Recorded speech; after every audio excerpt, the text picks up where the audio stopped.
নমস্কার বন্ধুরা, মেঘার সাথে বাঙালিয়ানার আরও একটি পর্বে আপনাদের সবাইকে স্বাগত। আমাদের অনেকের বাড়িতেই মুগ ডাল মুসুর ডালের মতো করে অরহর ডাল রান্না করা হলে সেটা অনেক মেম্বাররাই খেতে চান না, সম্ভবত অরহর ডালের যে গন্ধটা রয়েছে সেই গন্ধটার জন্য। সেই জন্য আজ আপনাদের সাথে শেয়ার করছি অরহর ডালের এমন একটা রেসিপি যেটা বাড়িতে রান্না করলে বাড়ির প্রত্যেকে কিন্তু একদম চেটেপুটে খাবে, উপরন্তু চেয়ে চেয়ে খাবে, এটা কিন্তু আমার গ্যারেন্টি।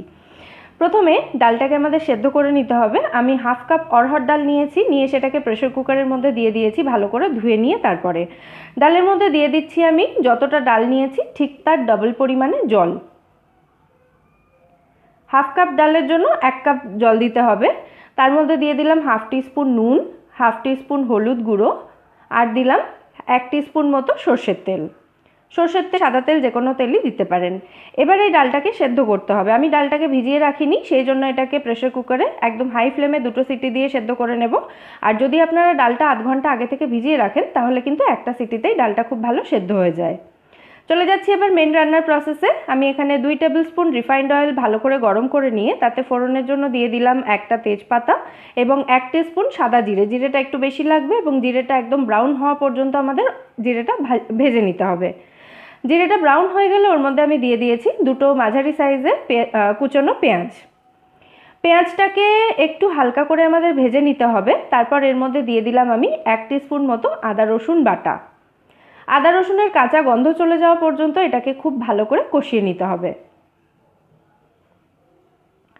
এরপর এর মধ্যে দিয়ে দিলাম একটা মাঝারি সাইজের টমেটো এবং 3টে কাঁচা লঙ্কা কুচি। ঝালটা যে যার স্বাদ অনুযায়ী দেবেন।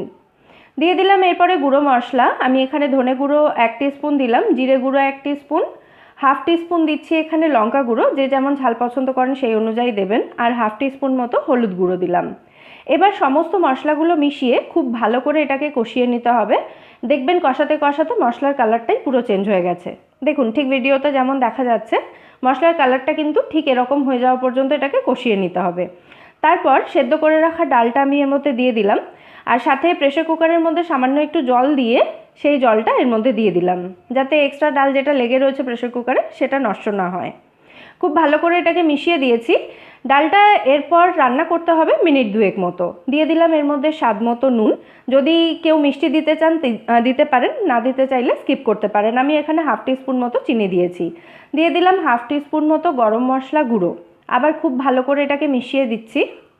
ডালটা কিন্তু 2 থেকে 3 মিনিটের বেশি ফোটানো যাবে না, কারণ ডালটা অলরেডি সেদ্ধ করা রয়েছে। খুব বেশি ফোটালে কিন্তু এটা পুরো ঘেঁটে যাবে।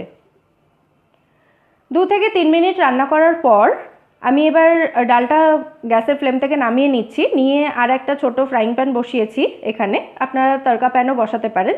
তার মধ্যে 1 টেবিল স্পুন মতো বাটার দিয়েছি। বাটারটা গলতে শুরু করলে ওর মধ্যে দিয়ে দিয়েছি কাশ্মীরি লাল লঙ্কা গুঁড়ো 1 টিস্পুন, আর দিয়েছি কুচনো রসুন 1 টিস্পুন মতো। ভালো করে মিশিয়ে দিচ্ছি এটাকে। তারপর এর মধ্যে দিয়ে দিচ্ছি একটা শুকনো লঙ্কা 2 টুকরো করে, সাথে দিয়ে দিচ্ছি এখানে 1 পিঞ্চ মতো হিং, আর দিলাম এখানে হাফ টিস্পুন মতো গোটা জিরে। এগুলোকে একটু ভেজে নিতে হবে 30 থেকে 40 সেকেন্ড মতো। তারপর এই মশলাটাই আমাদের ডালের ওপরে দিয়ে দিতে হবে। এটা ডালে তড়কা দেওয়া হলো। এই তড়কা দেওয়ার পর কিন্তু ডালটাকে আর রান্না করার কোনো প্রয়োজন নেই। আমি এখানে গ্যাসটা কিন্তু আর অন করিনি। তড়কাটা ডালের সাথে খুব ভালো করে মিশিয়ে দিয়ে এটাকে ঢাকা দিয়ে রেখে দিতে হবে 10 মিনিট মতো, অথবা হাতে সময় কম থাকলে 5 মিনিট রাখলেও হবে। তারপর ঢাকনা খুলে আমি একটু ধনেপাতা কুচি ছড়িয়ে দিচ্ছি, যদিও এটা অপশনাল, তাও দিলে কিন্তু অসাধারণ টেস্ট হয়। আর ধনেপাতার বদলে আপনারা যদি কাসুরি মেথি দিতে চান তাহলে সেটাও দিতে পারেন। ডালের রংরূপ দেখুন কি অসাধারণ দেখতে হয়েছে এটা, আর এটা খেতেও কিন্তু এরকম দুর্দান্ত স্বাদেরই হয়। ভাত বা রুটি দুটোর সাথেই কিন্তু দারুণ লাগে খেতে। অবশ্যই ট্রাই করে আমায় জানাবেন যে বাড়িতে সবাই এই অরহর ডাল কেমন খেলো। আর রেসিপিটা ভালো লেগে থাকলে ভিডিওটাকে লাইক এবং শেয়ার করে প্লিজ আমার চ্যানেলটা সাবস্ক্রাইব করে নেবেন যদি এখনও না করে থাকেন। আর পাশে থাকা বেল আইকনটা ক্লিক করতে কিন্তু একদম ভুলবেন না নিত্য নতুন রেসিপির আপডেট পাওয়ার জন্য। ফিরে আসবো নতুন কোনো রেসিপি নিয়ে। সবাই সুস্থ থাকবেন, ভালো থাকবেন এবং